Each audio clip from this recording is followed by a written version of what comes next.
Hello प्यारे विद्यार्थियों, आज हम करने जा रहे हैं बीए भाग दूसरा के पाठ्यक्रम में निर्धारित कहानियों के कहानीकार जयशंकर प्रसाद जी का साहित्यिक परिचय। आइए सवाल शुरू करते हैं। आधुनिक हिंदी साहित्य में छायावाद के प्रवर्तक के रूप में प्रख्यात श्री जयशंकर प्रसाद एक सदे हुए कहानीकार, उपन्यासकार, नाटककार और निबंधकार भी स्वीकार किए गए हैं। उनका जन्म काशी के प्रतिष्ठित वैश्य कुल में सन 1889 में हुआ। उनका कुल सुंगनी साहू के नाम से विख्यात था। उनके पिता का नाम देवी प्रसाद साहू था। किशोरावस्था में ही पिता का साया उनके सिर से उठ गया था। उनकी अधिक शिक्षा घर पर ही संपन्न हुई।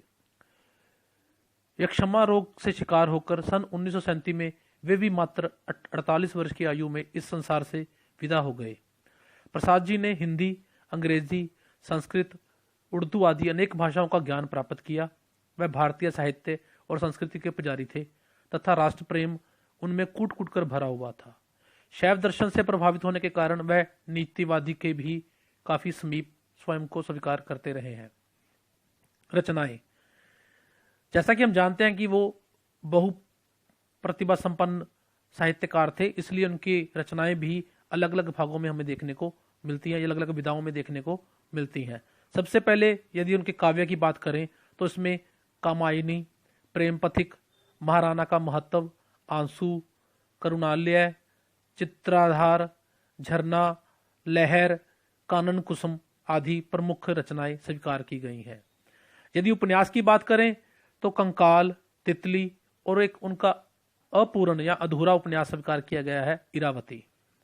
वहीं निबंध की बात करें तो काव्य कला और अन्य निबंध उनकी प्रसिद्ध पुस्तक रही है।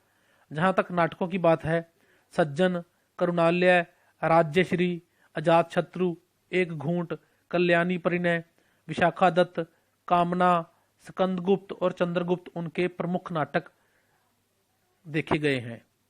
इसके अतिरिक्त जो महत्वपूर्ण बात है वो है उनके कहानी संग्रह छाया, प्रतिध्वनि, आकाशदीप, आंधी और इंद्रजाल, जिनमें कुल 69 कहानियां हैं। ये उनके कहानी संग्रह स्वीकार किए गए हैं।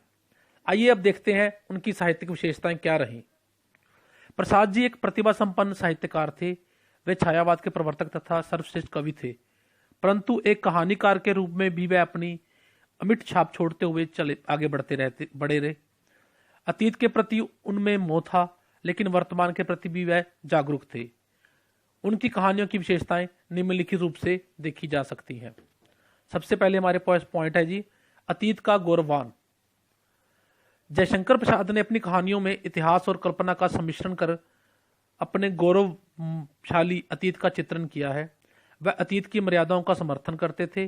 इसके साथ साथ समाज में फैली कुरीतियों का भी उन्होंने विरोध किया। उनकी कहानियों का मुख्य उद्देश्य धर्म, संप्रदाय और जातिवाद से ऊपर उठकर एक आदर्श समाज और गौरवशाली राष्ट्र की प्रतिष्ठा करना रहा है। नंबर 2 है काव्यात्मकता। प्रसाद मूलतः कवि हैं। उनके गद्य में भी काव्य की जैसी भाषा और भावों की छाप अंकित है। उनकी कहानियों में अनुभूतियों की मर्मस्पर्शी अभिव्यक्ति हुई है। उनकी भाषा सांकेतिक और काव्यात्मक होने के कारण पाठकों को मानो किसी मधुर स्वप्न लोक की ओर ले जाती हुई दिखाई देती है। नंबर 3 है जी, त्यागमय प्रेम का महत्व। प्रसाद नारी और पुरुष प्रेम में पवित्र भावनाओं को बहुत महत्व देते हैं। उन्होंने कहीं भी नारी को वासना का शिकार होते हुए नहीं दिखाया है। उनके नारी पात्र अतीत के गौरव और प्राचीन आदर्शों के प्रतीक हैं। प्रसाद द्वारा रचित कहानियों में नारी अप्रितम सौंदर्य, अनुपम आकर्षण तथा प्रभावशाली व्यक्तित्व की धनी दिखाई गई है। पुरुष पात्र सदा इन्हीं नारी पात्रों से प्रेम और त्याग हेतु प्रेरित होते हुए दिखाई देते हैं। नंबर 4 है जी, राष्ट्रीय भावना। प्रसाद की कहानियों में राष्ट्रीय प्रेम भावना का महत्वपूर्ण स्थान रहा है। राष्ट्र के लिए व्यक्तिगत प्रेम के त्याग का समर्थन प्रसाद ने सदा अपनी कहानियों में अभिव्यक्त किया है। वह समाज के लिए व्यक्ति के त्याग और बलिदान के पक्षधर रहे हैं। उनके नारी एवं पुरुष पात्र युद्धों के बिगुल बजते ही राष्ट्रीय भावना से ओतप्रोत हो जाते हैं। उनमें बलिदान, त्याग, समर्पण और मूक करुणा का सदा संचार रहता है। वस्तुतः राष्ट्रीय भावना प्रसाद की कहानियों की एक अनूठी विशेषता बनकर हमारे सामने आती है। नंबर 5 है जी मानवतावाद। प्रसाद ने सदैव मानव का मूल्यांकन गुणों और चरित्रों के आधार पर किया है, वे व्यक्ति द्वारा व्यक्ति के शोषण के सदैव विरोधी रहे हैं। उनके अनुसार ऊंच नीच, जाति पाति सभी मनुष्य द्वारा निर्मित संकीर्ण प्रवृत्तियां हैं। मानव के चलते में संकीर्ण प्रवृत्तियां समाज में कोई स्थान नहीं रखती। मानवता के चलते उनकी कहानियों में राजा रानियों से लेकर दीन दुखियों तक को स्थान दिया गया है।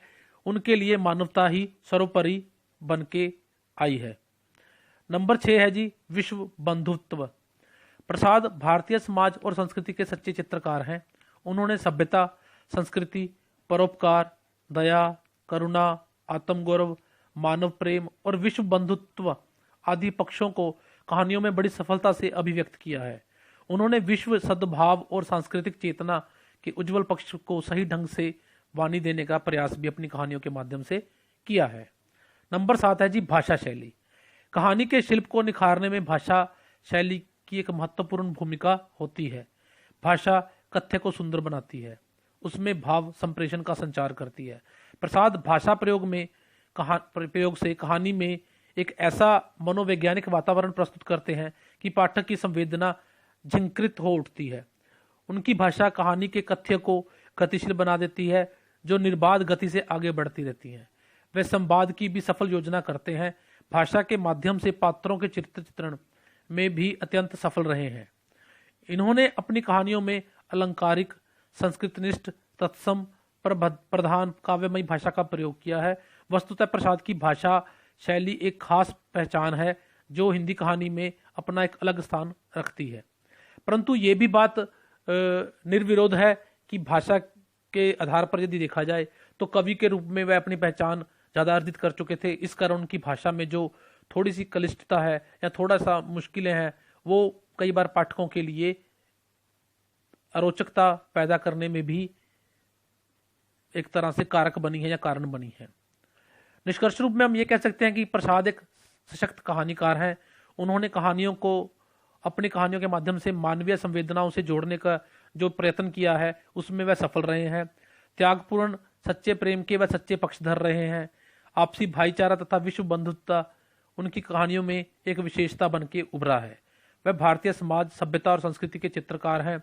उनकी भाषा भावनाओं को व्यक्त करने में सदैव सक्षम रही है। शैली चिंतनपरक, भावात्मक और मनोवैज्ञानिक रही है। वस्तुतः उनकी कहानियों में एक आनंद का सुख मिलता है। यही आनंद और सुख उन्हें समस्त साहित्य का मूल है। उनका जो साहित्य है वह उसी आधार पर ही हमें स्थापित होता हुआ या आगे बढ़ता हुआ दिखाई देता है। धन्यवाद विद्यार्थियों।